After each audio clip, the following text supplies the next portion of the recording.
चलिए आज बात करते हैं चीन की एक ऐसी मशहूर और डरावनी कहानी की, एक ऐसी कहानी जो आज भी एक अनसुलझी पहेली है। और यही वो डरावना ख्याल है जिस पर बस नंबर 375 की पूरी कहानी टिकी हुई है। तो कहानी शुरू होती है एक रात से, एक ऐसी रात जो बाहर से तो बिल्कुल नॉर्मल लग रही थी, पर असल में वो कुछ बहुत ही भयानक छुपाए हुए थी। बात है 90s के दशक की।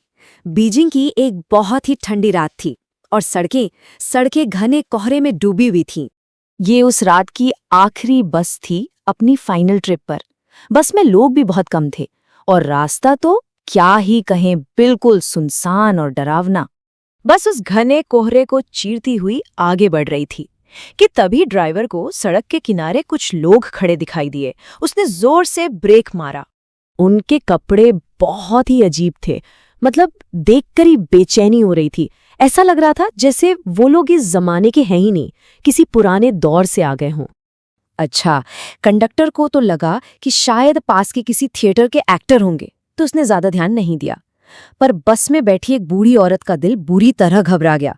उसे कुछ तो गड़बड़ लग रहा था और वो लगातार उन्हें देखे जा रही थी। और तभी बस के अंदर ठंडी हवा का एक झोंका आया और उस एक झोंके ने सब कुछ बदल दिया। एक मामूली सी चीज ने एक खौफनाक सच सामने ला दिया।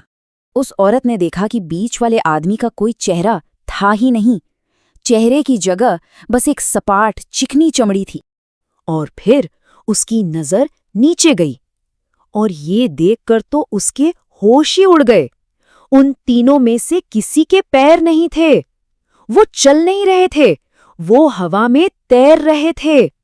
उसे समझ आ गया कि ये इंसान तो बिल्कुल नहीं है। अब वो बूढ़ी औरत जानती थी कि उसे किसी भी कीमत पर इस बस से उतरना ही होगा, तो उसने फौरन एक प्लान बनाया। उसने इतना जबरदस्त ड्रामा किया, इतना हंगामा मचाया कि ड्राइवर और कंडक्टर परेशान हो गए और उसकी तरकीब काम कर गई। बस जैसे ही कोहरे में गायब हुई, बूढ़ी औरत ने उस लड़के की तरफ देखा जो अभी भी गुस्से में था और हैरान था, और फिर उसने उसे वो भयानक सच बताया। तो अब तक जो एक इंसान की डरावनी कहानी थी, वो अब एक सरकारी रहस्य, एक ऑफिशियल मिस्ट्री बनने वाली थी। तो हुआ ये कि बस के गायब होने की रिपोर्ट दर्ज हुई और पुलिस ने तुरंत जांच शुरू कर दी। लेकिन जांच में जो बातें सामने आईं, उन्होंने इस पूरे मामले को और भी ज्यादा उलझा दिया। सोचिए जरा, बस मिली लेकिन अपने रूट से 100 किलोमीटर दूर एक तालाब में डूबी हुई, एक ऐसी जगह जहां जाने का तो कोई मतलब ही नहीं बनता था। लेकिन बस कहाँ मिली, ये उतना डरावना नहीं था जितना डरावना वो था जो बस के अंदर मिला। अब देखिए, हर सबूत अपने आप में एक पहेली था। मतलब किसी भी बात का कोई लॉजिकल जवाब ही नहीं था, और बस यहीं से एक गुमशुदा बस का केस एक मशहूर भूतिया कहानी बन गया। और सच तो ये है कि आज तक इन सवालों का जवाब कोई नहीं दे पाया। वो 3 लोग कौन थे? टंकी में वो खून किसका था? और वो लाशें वो इतनी जल्दी कैसे सड़ गईं? ये सारे सवाल आज भी वैसे के वैसे ही हैं।